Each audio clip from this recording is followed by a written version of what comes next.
Hi, this is Miniature Modeller Paul with an update on my Churchill Mark IV AVRE kit number 32288, and basically you've seen where I've got the two. I have done all this part here. This has all been done, and over this I started using the yellow marker because it makes a lot of sense, and as you know I've done all this as well. That's all been completed. Now what I've started there is is over this side, and basically what we've got here now is I've actually got all the road wheels in place, straightforward. They're all the same number, but basically you line up the actual axle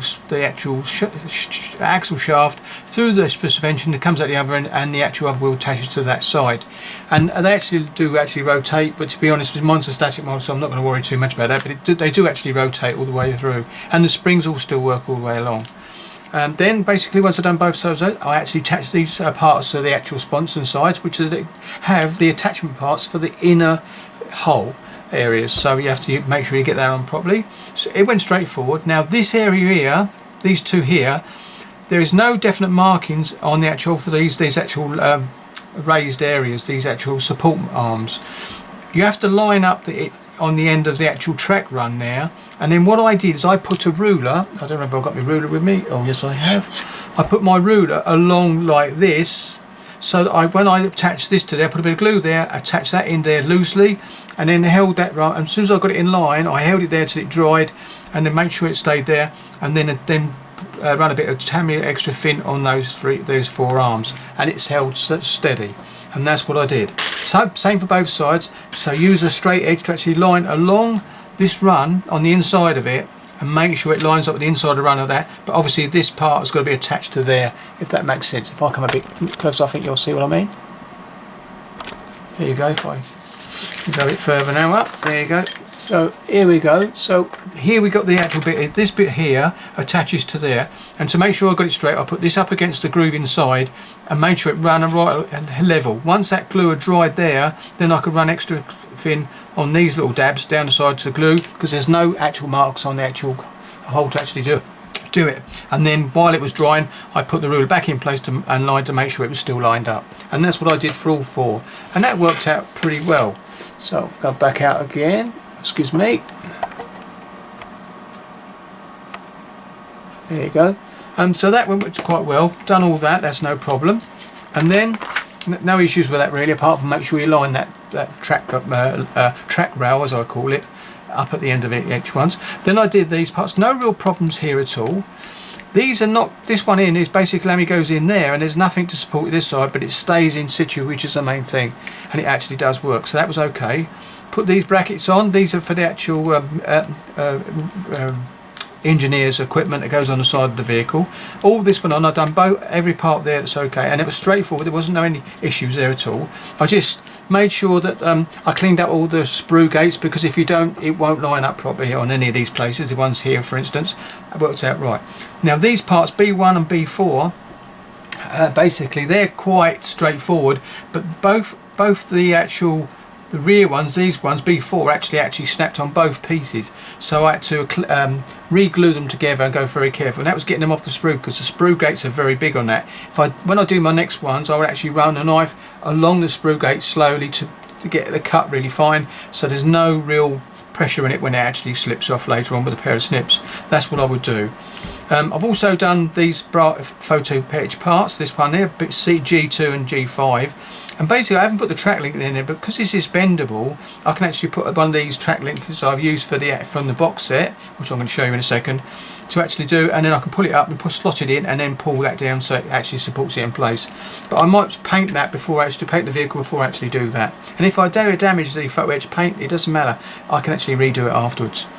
Then over this side, fiddly little bit again. These are the bits actually go on to the bits you put on earlier over here, which is M11. These went on very fiddly, but if you get your I used Godham's ones. I find they're really good cutters, because one blade moves and the other one stays still, and I find I could snip those off and just do a slight soft sanding stick rub off, and it cleaned them up.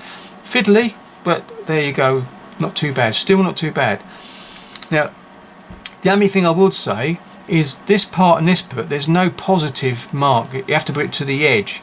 So you actually got, I'll show you in a minute on what I mean on the actual model in a minute, but it is a butt head joint, so I cleaned it all up, made sure I got a good markable glue part and actually glued it. Once it was glued, put it on level on the ground onto the actual work cutting mat and make sure it was flat, so when it went up to the actual side of the vehicle it would be okay, and you'll see that in a minute anyway.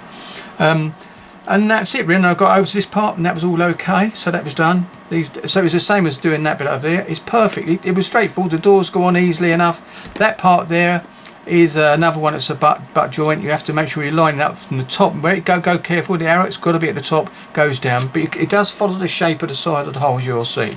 So that wasn't too bad. And now my next job will be is on 12. So I've got up to number 11. That's what I've got up to. Right, so I'll show you the parts now. Now, just before we go, I have actually been building the track links, and these are the ones I used. This was the track links I used. This is the AFF Club set, and it's AF35156. And I put the track links, and what I used is the original track from the kit, which was actually one track link too short, so you couldn't use them unless you left a gap underneath the actual fenders, so you can't see it. So you could use them as long as you hide. But I wanted to use some tracks.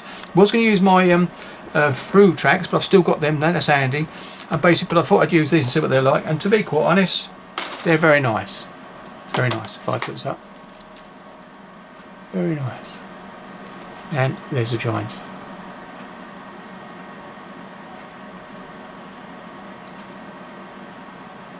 Do it a bit more light, I think. There we are. Very nice. And I've got 2 of those sets of those made, so they're okay. Now I'm going to look at the first Bronson. Here we go. This is a spot. Well, I don't look at one. I need to look at one because they're both the same. This is what she looks like. All the suspension works. The wheels are in place. You can see the springs. All the doors went on really well. The plates went on. But if you see this bit there, that's a bit he was talking about. It's a separate part.